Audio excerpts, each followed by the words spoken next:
정부가 경기도 용인에 국가 첨단 산업단지를 조성해 세계 최대 반도체 클러스터를 구축하겠다고 발표했습니다.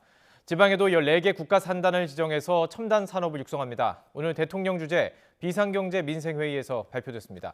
취재 기자 연결해서 알아보죠. 박소정 기자.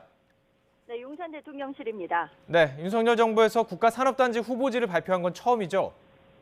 그렇습니다. 오늘 오전 청와대 영빈관에서 비상경제 민생회의가 열렸는데 이 주제가 첨단 산업 생태계 구축이었습니다. 윤석열 대통령은 모두 발언에서 수도권의 세계 최대 규모 시스템 반도체 클러스터를 구축하겠다 이렇게 선언했는데요. 들어보겠습니다. 우선 300조 원에 달하는 대규모 민간 투자를 바탕으로 수도권의 세계 최대 규모의 신규 첨단 시스템 반도체 클러스터를 구축하겠습니다. 기존 150개 넘는 국내외 소재 부품 장비 기업 그리고 판교 펜리스 등과 연계해서 반도체 메가 클러스터를 세계 최대 규모로 키우겠다는 구상입니다.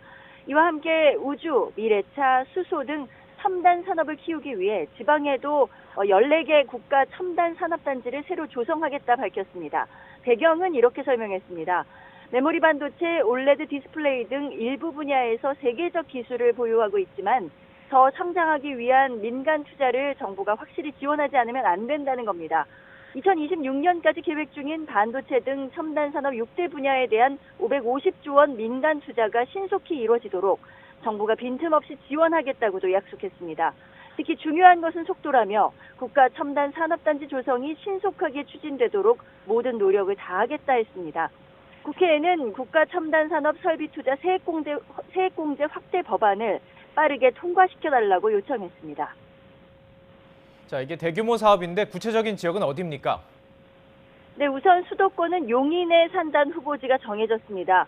규모는 710만 제곱미터로 시스템 반도체 중심으로 첨단 반도체 제조 공장 5개 등을 구축합니다.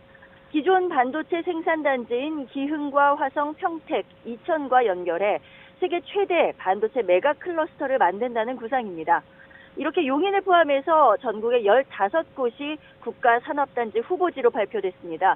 역대 정부에서 지정한 산단 가운데 최대 규모인데요. 모두 합하면 4,076만 제곱미터 규모가 됩니다.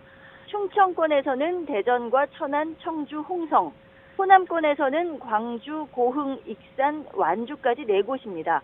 경남권에서는 창원이 수출 촉진을 위한 산단 후보지로 지정됐고 대구 경북 후보지는 대구와 안동, 경주, 울진까지 4곳입니다. 이렇게 15개 산단 후보지는 사업 시행자를 선정한 뒤에 개발 계획 수립과 예비 타당성 조사, 관계 기관 협의를 거쳐서 산업단지로 정식 지정됩니다. 지금까지 용산 대통령실에서 YTN 박소정입니다.